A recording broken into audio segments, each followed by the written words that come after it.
What if I told you that right now, as you're listening to this, someone could be watching you from inside your walls?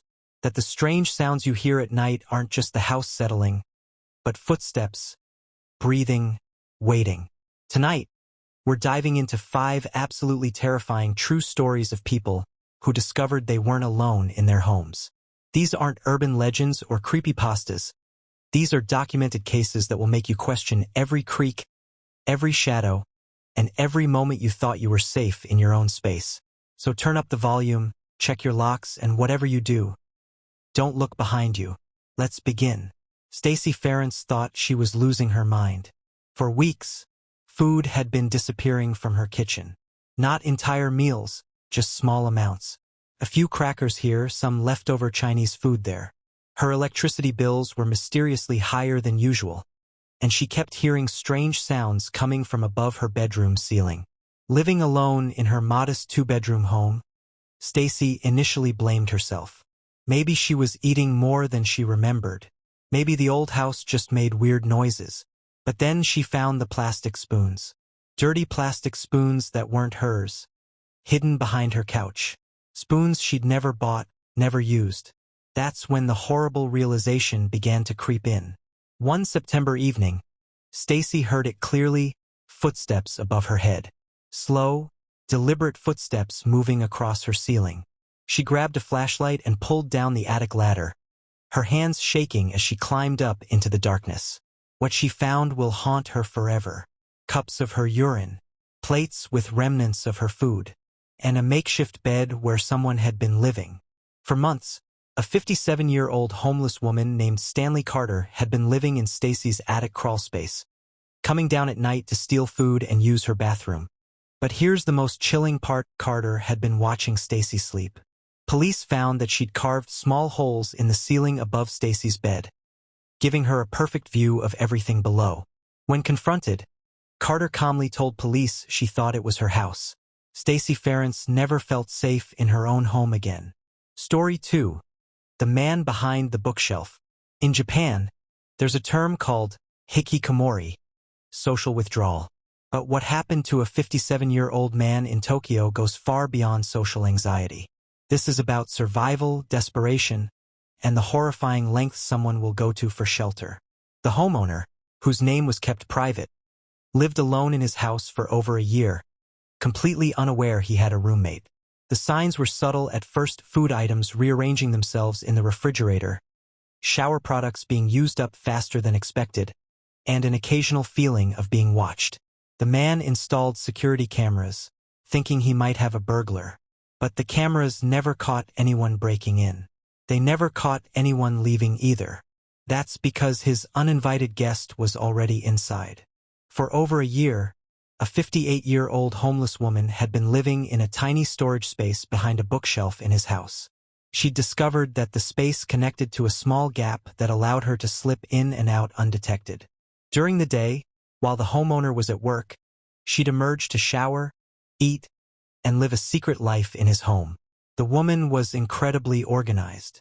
She'd memorized the homeowner's schedule perfectly, knew exactly when he left and returned, and had even figured out which foods he wouldn't miss.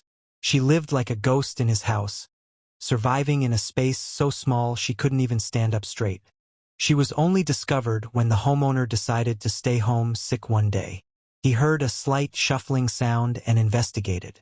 When police arrived, they found the woman curled up in her hiding spot, surrounded by carefully organized stolen food and makeshift bedding.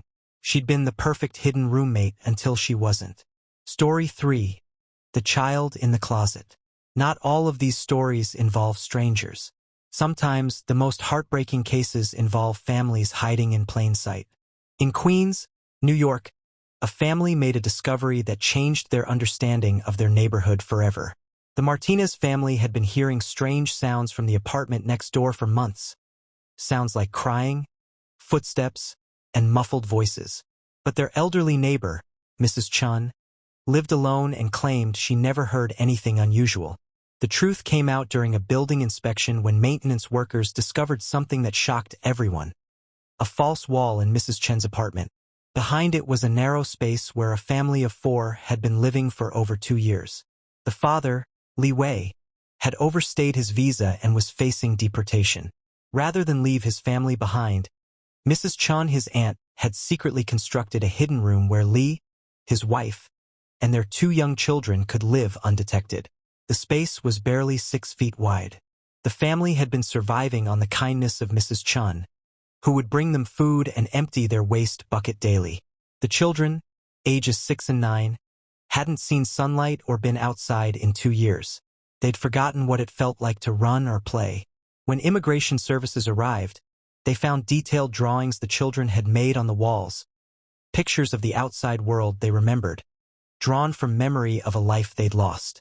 The family was eventually deported, but the images of those children's drawings haunted everyone who saw them. Sometimes the monsters in our walls aren't monsters at all. They're just people trying to survive. Story 4. The College Roommate. College is supposed to be about new experiences, independence, and finding yourself. For University of North Carolina student Madison Walker, it became a nightmare that still gives her panic attacks. Madison was a sophomore living in an off-campus apartment with her roommate Sarah. Everything seemed normal at first, typical college life with late-night study sessions, weekend parties, and the usual roommate dynamics. But Madison began noticing odd things. Her personal items would move slightly. Her laptop would be warm in the morning even though she'd shut it down the night before. Most disturbing of all, she'd occasionally wake up feeling like someone had been watching her sleep. Sarah always had explanations. Maybe Madison was being absent-minded. Maybe she was stressed from finals.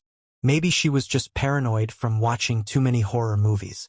But Madison's paranoia proved justified when she decided to install a hidden camera in her room during spring break. When she reviewed the footage, her blood ran cold. Every night after Madison fell asleep, Sarah would unlock Madison's door with a spare key and stand at the foot of her bed for hours, just watching. Sometimes she'd touch Madison's face or smell her hair. Other times, she'd go through Madison's personal belongings, read her journal, and take photos of her sleeping with Madison's own phone. But the most disturbing footage showed Sarah talking to Madison while she slept, having entire conversations as if Madison were awake and responding, getting angry when Madison didn't answer her questions. When confronted, Sarah broke down and confessed she'd been obsessed with Madison since orientation. She'd specifically requested to be Madison's roommate and had been planning to become closer to her. Madison transferred schools immediately. She still sleeps with multiple locks on her door and has never had a roommate since. The walls don't have to be literal to hide someone's true intentions. Story 5. The Family Next Door. Our final story is the most recent and perhaps the most terrifying because it could happen to anyone, anywhere. The Henderson family, David, Lisa, and their 8-year-old daughter Emma had lived in their Las Vegas suburb home for 3 years. It was a typical middle-class neighborhood where everyone knew each other and kids played safely in their yards. But for 8 months, the Hendersons had been hearing strange sounds from their walls, scratching like mice, but too rhythmic, too purposeful. They'd called exterminators twice, but no evidence of rodents was ever found. The sounds got worse over time. Footsteps in the walls late at night, voices whispering too quietly to understand. Young Emma began having nightmares about the wall people who talked to her at night. David thought his daughter was just being imaginative until the night he heard it too. Someone calling Emma's name from inside the wall of her bedroom. That's when David decided to investigate. During the day, while the sounds were quiet, he cut a hole in the drywall of Emma's closet. What he found defied explanation. A complex network of tunnels had been carved between the walls of his house and the house next door. The tunnels were just large enough for a person to crawl through, and they connected to nearly every room in both houses. But the tunnels weren't empty. David found evidence that someone had been living in them. Blankets, food wrappers, and most disturbing of all, hundreds of photographs of his family. Photos taken from inside their walls showing them eating, sleeping, and living their daily lives. The photographs were organized by family member, with Emma's photos kept in a separate, more decorated box. When police searched the house next door, they found it had been empty for 2 years since the previous owners moved away. But someone had been illegally living there, watching the Henderson family through holes drilled in the shared wall. The investigation revealed that their neighbor was a 34-year-old drifter named Marcus Reed who had been squatting in the empty house. Reed had become obsessed with the Henderson family's perfect life and had spent months planning to join their family. Police found detailed plans in Reed's notebook describing how he intended to kidnap Emma and replace her parents by eliminating them. Reed was arrested before he could act on his plans, but the psychological damage was done. The Henderson family moved across the country and Emma still requires therapy for the trauma.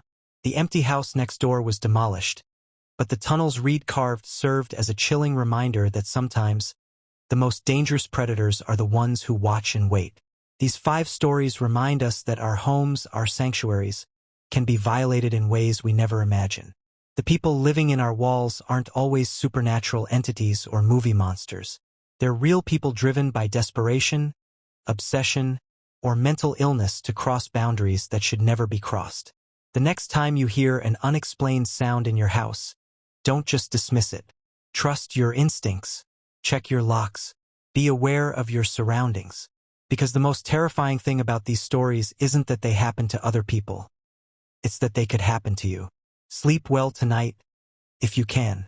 And remember, you might think you're alone in your house right now, but after hearing these stories, are you really sure?